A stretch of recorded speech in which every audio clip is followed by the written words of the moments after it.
حي على الصلاة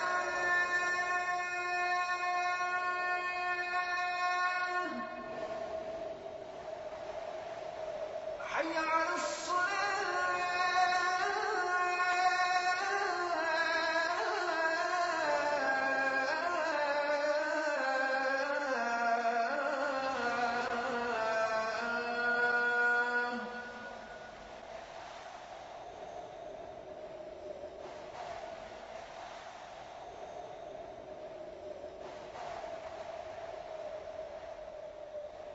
حي على الفلاح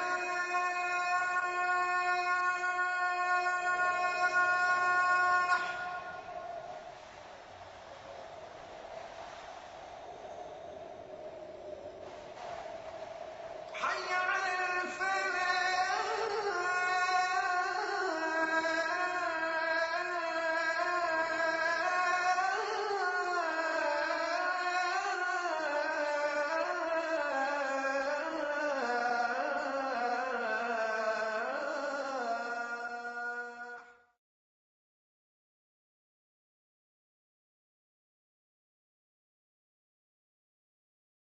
نبينا محمد وعلى آله وأصحابه وأزواجه أجمعين أما بعد فأعوذ بالله من الشيطان الرجيم بسم الله الرحمن الرحيم رب اشرح لي صدري ويسر لي أمري واحلل عقدة من لساني يفقهوا قولي ربي زدني علما أجمعين inshallah. May Allah subhanahu wa ta'ala increase in all of us knowledge. Assalamu alaikum wa rahmatullahi wa barakatuh. Brothers and sisters, on behalf of Talimul Islam and on behalf of Institute of the Language of the Quran, we welcome you to this new Arabic course. Inshallah, this course will benefit you a lot. It will enable you to understand Quran 85% directly, inshallah. And inshallah, your experience in this class will be most enjoyable and very fruitful. From the outset, I must tell you that I'm not a scholar. I do not have any university degrees. All I have is my experience. I went to various places, various countries, and I met so many teachers who are very kind, and they taught me many things in Arabic which made me understand Quran directly. And inshallah, I'm going to share all these things with you so that you will be able to understand Quran when it is recited. When you pray, you know what you are praying. And when you hear tilawat, inshallah, it will touch your heart because you will understand what's going on. We start with our handbook, brothers and sisters. How many letters of alphabet? Most of us, we were taught that there are 28, but there are 29. Alif is the letter of alphabet, but it is not consonant. It does not have a speech sound. When you say a, it is not alif, but it is hamza. And how do you write hamza?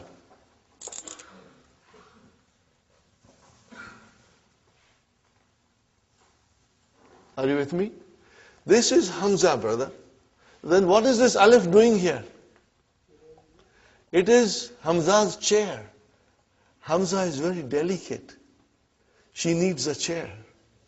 Okay? So here is alif is the chair for Hamza.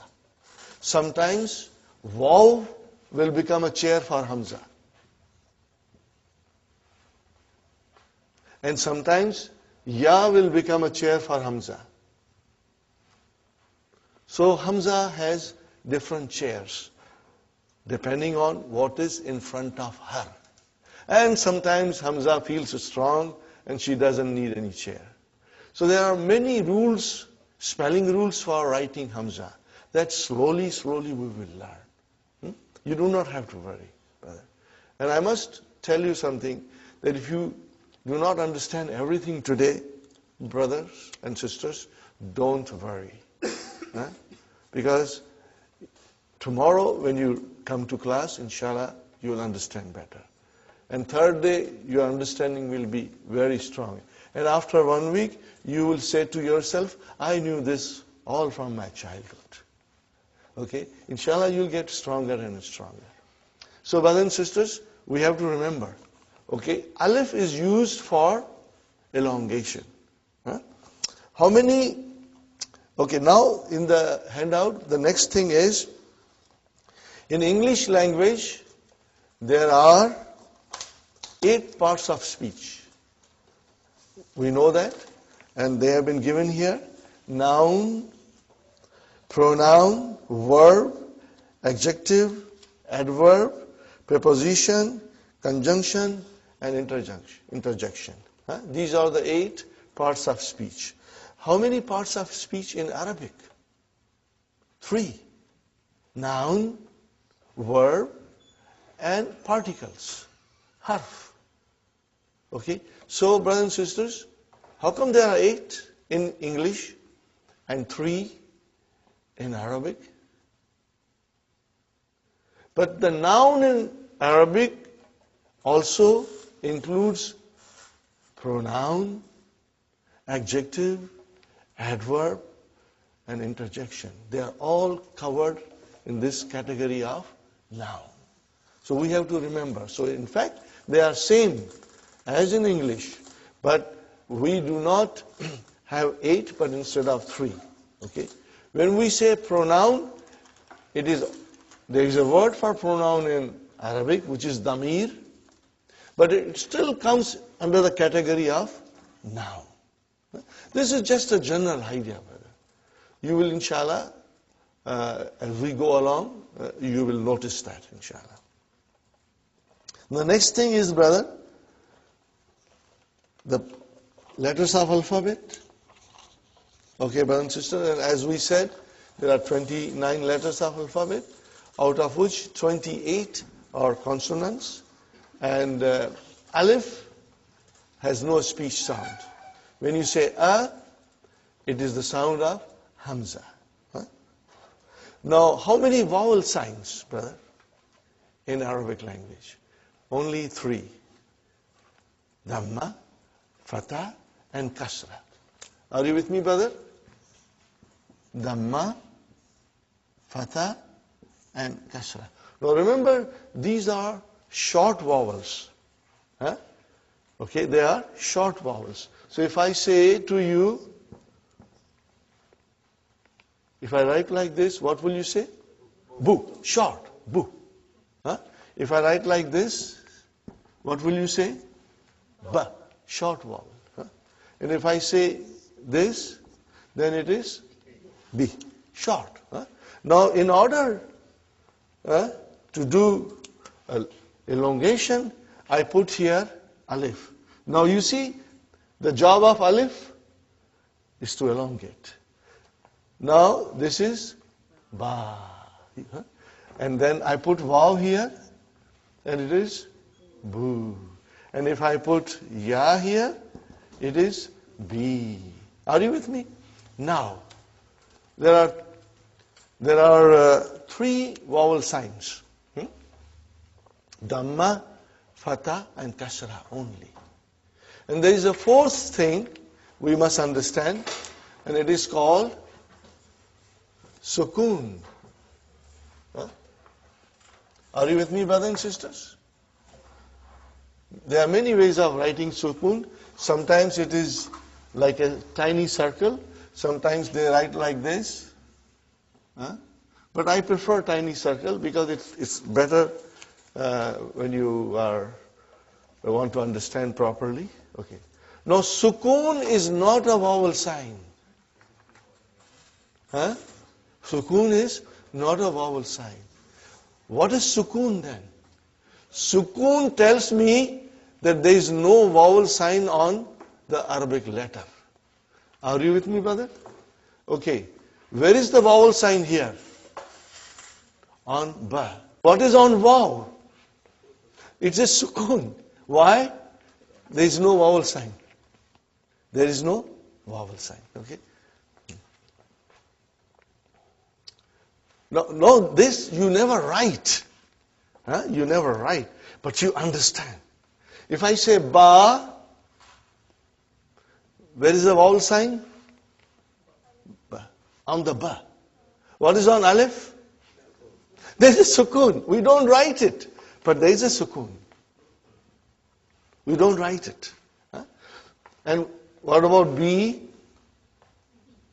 Where is the vowel sign? On the B. What is on the ya? A sukoon, because there is no vowel sign. Now these things are to be remembered. And even if you forget, don't worry, because I will be repeating these things often. You know, some of you will, when we go a little bit deeper in the course, all these things will come to you. Okay? So you don't write it. You don't write it, but it is there. Okay. I give you another example, brother.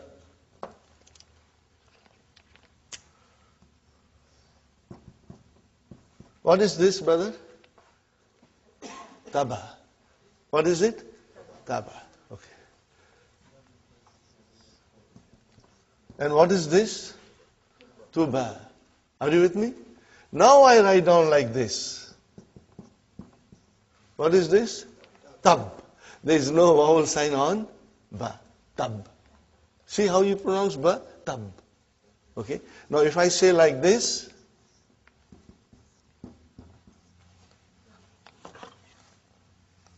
what is now, brothers and sisters? Tub.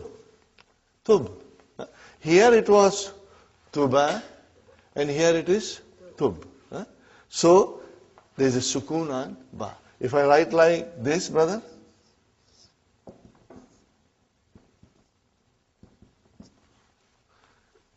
tubta. So we did not pronounce ba in its normal way as we pronounce ta and this ta. Tubta. And if I put dhamma here, tubtu. If I put kasra here, tubti. So ba has a sukoon. It means it has no vowel sign. It has no vowel sign. Sukoon means there is no vowel sign on the letter. Is it clear, inshallah? Try and remember this, brothers. Okay, now we come to other part of the handout, brothers and sisters.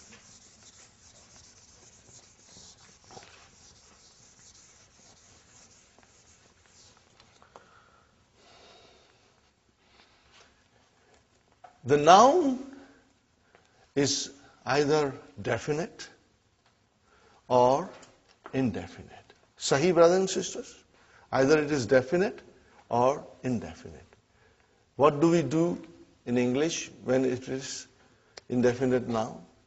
How do we describe it, brother? By using a or an. Are you with me? This, when it comes in front of a noun, makes it indefinite. How do you define it? Make it definite? The. Okay, brother. Now, In order to define an indefinite noun in Arabic, we do not have anything similar to this. But at the end of the noun, we put double vowel sign. Are you with me? We put double vowel sign. If the noun ends with a dhamma, then we put two dhammas. If the noun ends with a fatha, then we'll put two fathas. Huh? If the noun ends with a kasra, we put two kasras. This is called tanween. What is it called? Tanween. Huh? Tanween.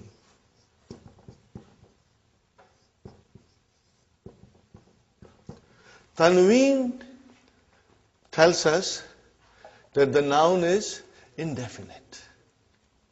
Are you with me? Tanween will tell us that the noun is indefinite. If I say kitabun, what is the English? A book. A book. A book. If I say kalamun,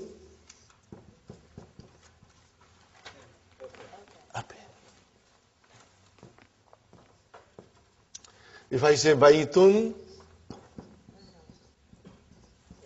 a house. Sahih, brothers and sisters?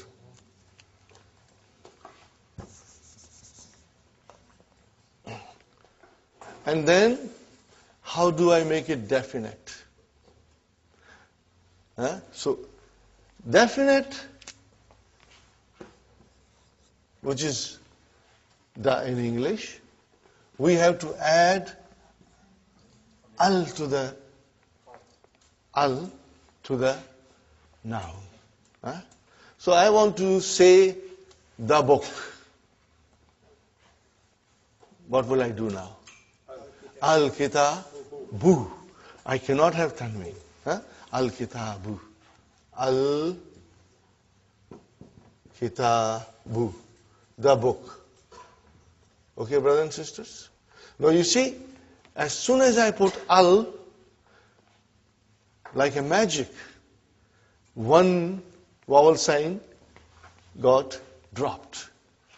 Instead of bun, it became bu.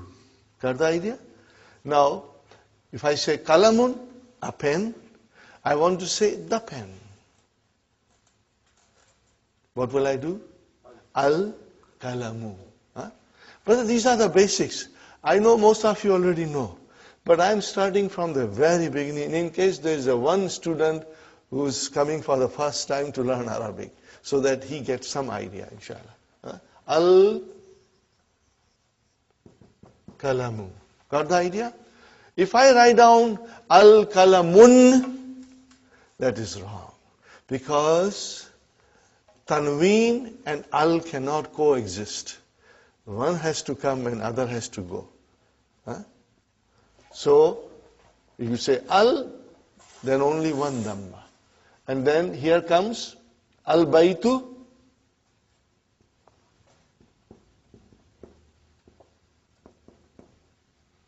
Okay, instead of baytun, it became al-baytu, means the house.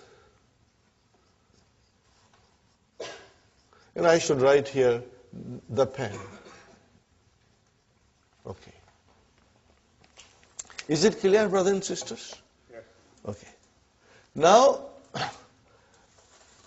we come to something which is always sometimes confusing to the students, but I will explain you, and I'll keep on explaining you in every session. Whenever I get an opportunity, I'll be asking you questions and also repeating my point, so that if you have missed it out, you will inshallah remember.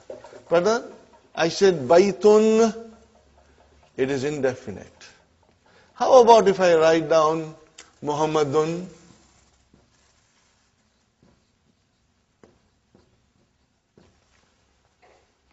There is a tanween there, which always tells me that the noun is indefinite. But what about Muhammadun? Is it definite or indefinite? It is definite. Brother, how come? Tanween means indefinite, and now you say Muhammad is definite. Yes, you are right. Why? Because Muhammad is a proper noun. All proper nouns are definite.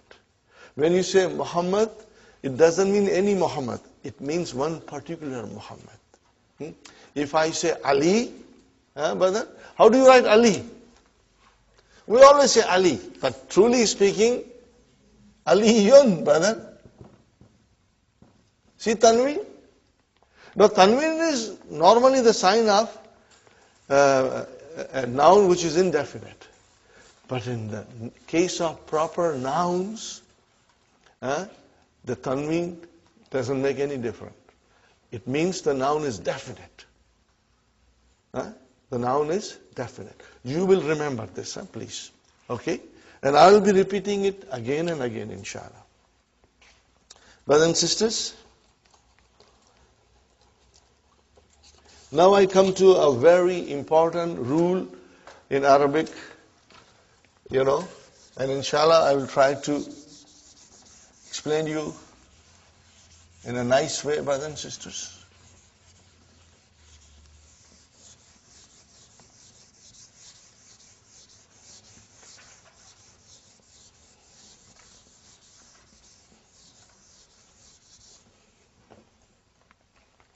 The beauty of Dr. Abdul Rahim's book, brother and sister, as I said, I admire it and I always mention it, and soon you will also feel the way I feel it, Every lesson is designed in a way to teach us something.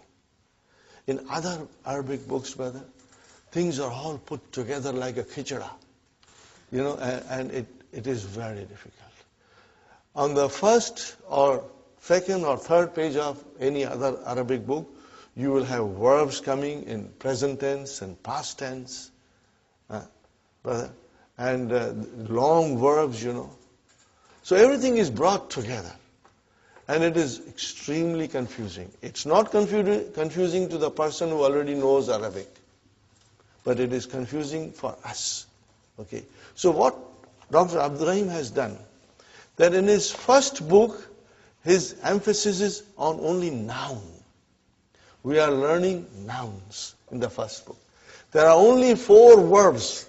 1, 2, 3, 4. 4 verbs mentioned in book 1. Okay. Then when we go in book 2, brother, and then the verbs will come. And Dr. Abdul Rahim's method is this, that he teaches you one thing properly. Okay. But then when the verbs will come, they will come in wholesale. You'll have verbs coming from everywhere, But by that time, we'll be prepared. But my, method is, and I found it very rewarding, producing good results, that we will do some verbs on our own, which are not mentioned in the book. So that when we come to book 2, you have a good understanding of verbs. So when they come in front of you, you will say, I know it. You'll feel comfortable. So first book is concentrating on nouns. Okay. And each lesson is like a brick. We make one brick. So we study one lesson, we put a brick. We study second lesson, we put a second brick. And slowly, slowly we'll build our house. Brick by brick, lesson by lesson. Each lesson will show you something. Now we come to the page 3 of handouts. All these things are also mentioned in the key, but I have tried to, do little differently, brother. So you must always read the key also, it will help you. Now, in Arabic, the nouns decline. Declension of noun. In Arabic, nouns decline. You already know it. But you have never realized it. Why? You have never realized this. Why? Now I will give you examples. Brother? I'm writing something, you already know it. Muhammadun Rasulullah.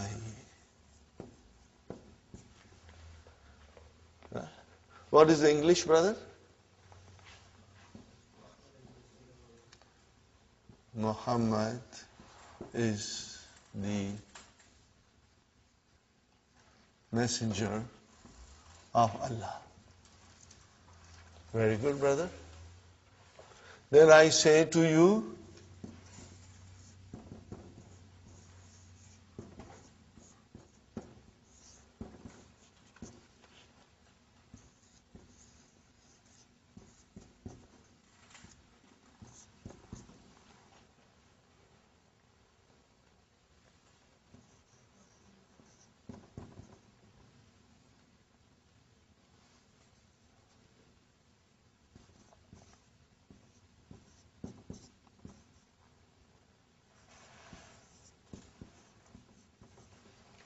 we say every day in our salah.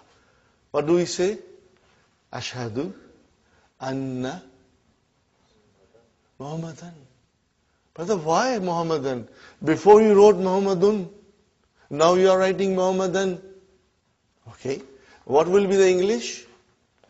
I bear witness that Muhammad is his slave, brother, and his messenger. Huh? Dot, dot, dot. Okay. Now, every day we say, many, many times, Allahumma. What is the meaning of Allahumma? Ya Allah. What is the meaning of Allahumma? Ya Allah. Huh? Allahumma salli. We say every day, Allahumma salli ala Muhammadin.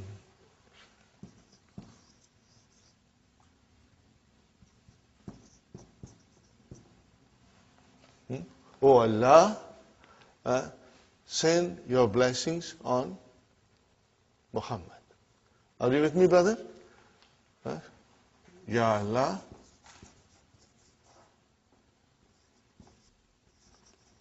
send your blessings on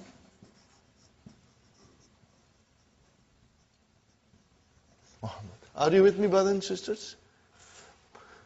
Do you see any change in English where we wrote down Muhammad? We did not change anything in English. But what about in Arabic, brother? What's going on here? Sometimes you are saying dun, sometimes you are saying dan, sometimes you are saying din. What's going on? This is what we are going to learn and understand. What is the rule, brothers and sisters? That Arabic nouns decline. They have 3 different endings. They can end with a tanween dhamma or with one dhamma if there is al there. It can decline to tanween fatah, or if you have al, then it is one fatah, or it can decline to tanween kasra, or with alif and lam, with al, one kasra. Okay, brothers and sisters? So what is this, brother? Only the ending. Dun. What is it? Dun. And what is this? Dan. And what is this? Then. Say it again loudly. Dun. Dan. Then. These are the 3 declensions. Okay? Every Arabic noun will decline. Sometimes you will see it, and sometimes you won't see it, but we are going to learn everything. In the initial stage, we will see the vowel signs in the books, but later on, we may not. I give you one more example, brother. Now I'm going to remove this. And why it happens, brothers and sisters? This is what we are going to learn. And this is what you will be watching in the Quran. You will be looking. When you are reading, you will notice this. You will observe this, brother. And then it will tell us this last vowel sign in the noun will tell you the function of that noun in a sentence. What is that noun doing in a sentence? Is it coming as a subject? Is it coming as a subject of a verb? Is it coming as an object?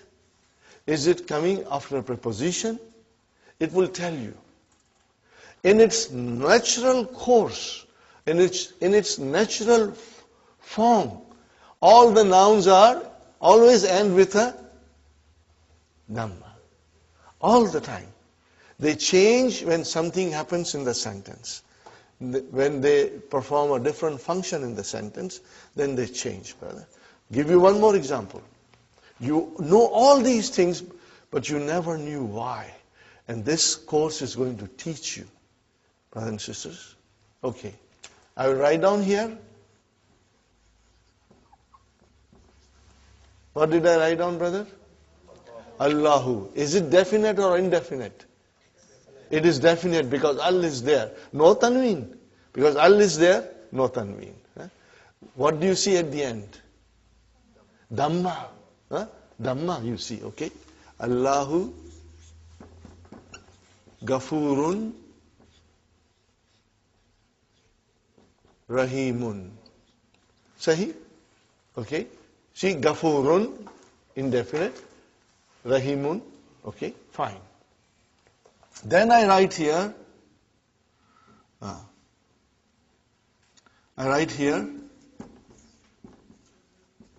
Innallah. Why, brother? I put Allahu there, now I am putting ha, Allah. Something is happening in the sentence. Okay? Innallah Gafurun Rahimun. Got the idea, brothers and sisters? Inna Allah Gafurun Rahimun. Correct? Now what is at the end of Allah? Fatah. Why it is single? Because it is definite. Sahi? Now we say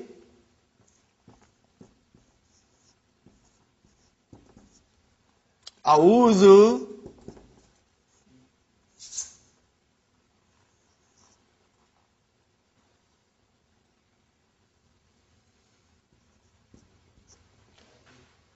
What did I write down? A'udhu.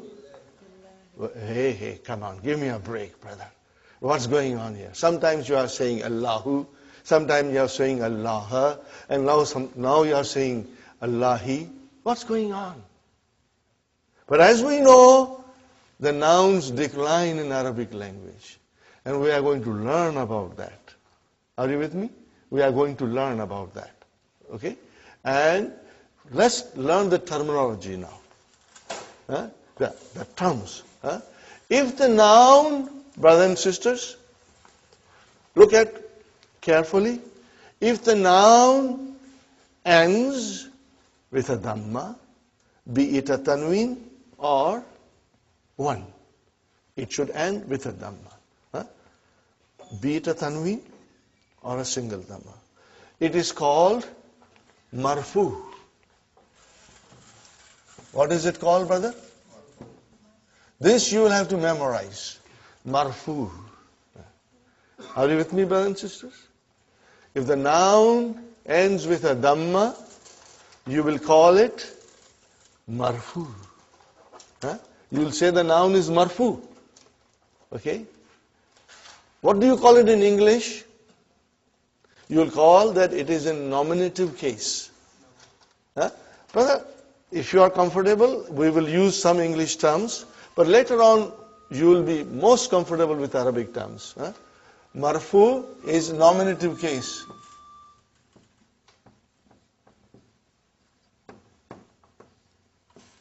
Okay. Now if the noun ends with a fatha, be it a tanween or be it a one single fatha at the end of a noun, then we say it is mansoob. What is it, brother? It is mansoob. What do we call it in English? Either you call it objective case or accusative case. It's mentioned there. Objective case or accusative case. Are you with me, brothers and sisters? But we will memorize these terms that I'm writing.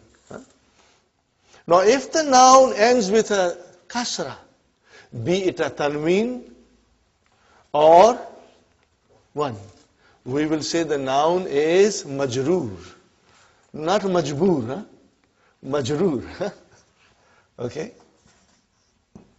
Majroor, majroorun. Are you with me? And in English it is called genitive case. I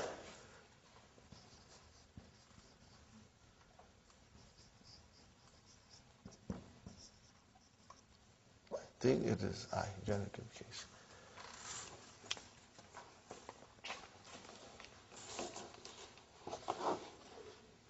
Yes, the genitive case. And accusative case, maybe I should write down accusative case also. Mansoob is accusative case.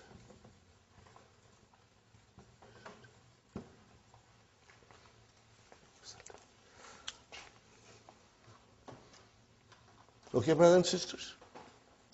So today, you must memorize marfu, mansoob, and majroor.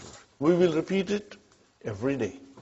And brothers and sisters, this thing will stay with you all the time when you are reading Quran. It is in the back of your mind that the nouns can be marfu, according to the function it performs. It can be mansoob or it can be majroor. As you can see, we say Allahu Ghafurur Rahim. We said Allahu. As soon as I put inna in front of it, I said inna Allah. We are going to learn what is inna in book 2. The first lesson in book 2 deals with inna. Inna Allah. Okay. And then as soon as something came, billahi, which is a preposition, it changed the noun into a majroor. Change it into majroor. This is what we are going to learn, and this you'll observe. This is the very, very important. Okay. Now, I made a little song, out of this. When I say dun, it's marfu. When I say dan, it's mansoob. When I say din, it's majroor.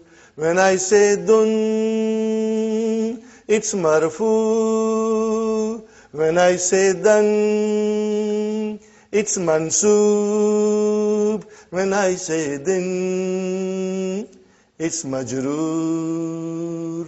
Therefore, dun dun dan dan din din, dun dun dan dan din din, dun dun dan dan din din, dun dun dan dan din din, dun dun dan dan din din, dun dun dan dan din din, dun dun dan dan din din, dun dun dan dan din din. One more time. When I say dun, it's marfu.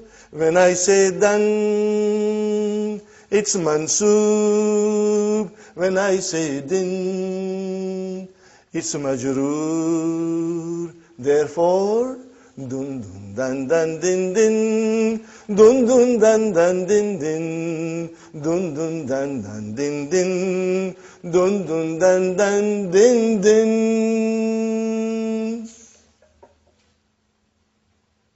it, brother? Jazakallah. Okay, so we will remember this, huh? And this will help you. Okay? Okay. And you must always remember. What will you remember, brother? Pronounce this. Last one. Dun. What is this? Dan. And what is the next one? Then. In short, dun dan din. What is it? Dun dan din. That is the way the nouns decline in Arabic. Dun dan din. Okay? Now I compose another song, but I have to, because I'm not a musician, but sometimes I get that inspiration and I do it, you know. Maybe later on I will, inshallah. To refresh you, again I will do it, inshallah. Are you with me, brothers and sisters? So 3 pages from the handout. Huh? Now we go to the main book. Brother, we go to the main book. Ad-Darsu Awwal. Okay? Hadha. What is, sister, the blue book? Yeah? Blue book, lesson 1. What is the title? What is the title? Hadha. We are learning Hadha. What is Hadha, brother? Most of you know the meaning. What is it? This. Huh? Hadha means this. Okay, but write down near there in your book. Huh? Just write down, brother. What is Hadha? It is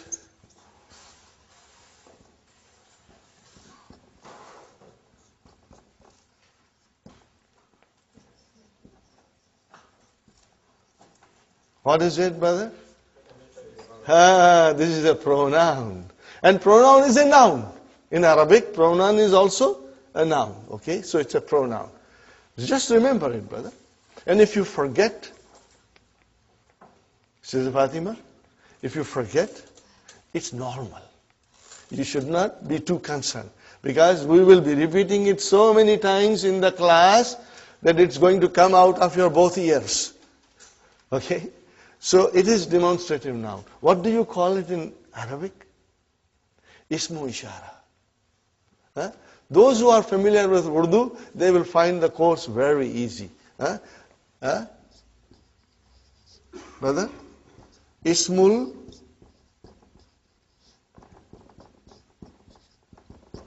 ishara. Huh? We will be repeating it. Right now I'm, throwing these things at you. But please do not be gabarified, because we will be repeating them. And it will, inshallah, become part of your vocabulary and part of your memory, inshallah. Huh? Haza. Are you with me, brother? What is haza? It is a demonstrative pronoun, which means it's a noun. Are you with me? Okay. And then in Arabic we call it ismu ishara. We call it ismu ishara. Okay? Inshallah. Now, these are the sentences, simple sentences we are studying. And I'm not going to go in detail, but very soon we'll go in detail, because ours is an intensive course. We will be moving at a steady pace, brother. Huh? Now, as you know, you are all supposed to read. Huh? You must know how to read, and you will be writing all these things in your book. And the more you read and write, you will become stronger, brother. And in the class, if you are a team of husband and wife, it's a great thing, because you can go home and read to each other and discuss with each other, and it will help. Every day, brother, you got to do your homework. This is just like coming to a college or a university program where you go in the morning to the university, go home and study, come back and learn more. So our course is like that. If you will work hard, you will succeed. If you won't, then it will be a problem. Okay. What is the first? Hada baytun. What is it? Hada baytun. Now, normally, when you speak, you do not say baytun, you say hada bayt. Just like in Quran, when you stop, you give a sukoon. But for our course, we will repeat dun, dan, din, we will repeat, because we want to understand properly. But those who speak Arabic fluently, just like us, we speak English fluently. But do we know the grammar? We don't know the grammar. If somebody asks you, teach me English, you cannot teach English, brother, because you don't know yourself properly. You only speak, you cannot teach.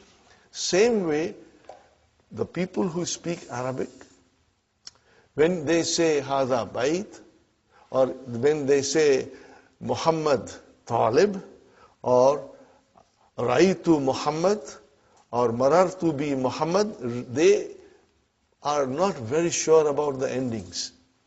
Because that's the way you stop it. You don't put the, pronounce the last. But here in our class, we will pronounce everything. So that we get a good idea of what's going on in the sentence. So you will always be reading Hada Baitun.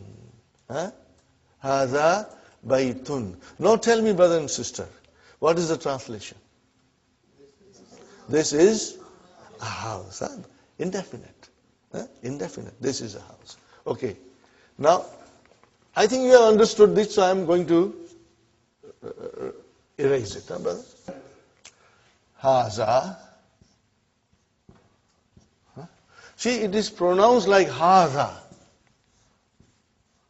But this alif is not written. It is explained in the key also. So it is Haza. Okay. Haza means this. And Baitun means a house. Are you with me, brothers and sisters? No, but you said in English that this is a house. Okay. I see this here, Haza. I see a house here, Baitun. But I don't see anything similar to is in Arabic. Are you with me when I explain? Brother Muhammad? You say this, which is equal to Hada. And you say a house, Baitun. What about is? So what is is? Okay, we go to English grammar. Is, are, and am, these are linking verbs. In English, we call it copula. Copula verbs. Brothers and sisters? They are intransitive verbs, but I will not go in detail in intransitive. But they are called copula verbs. It means they are linking verbs.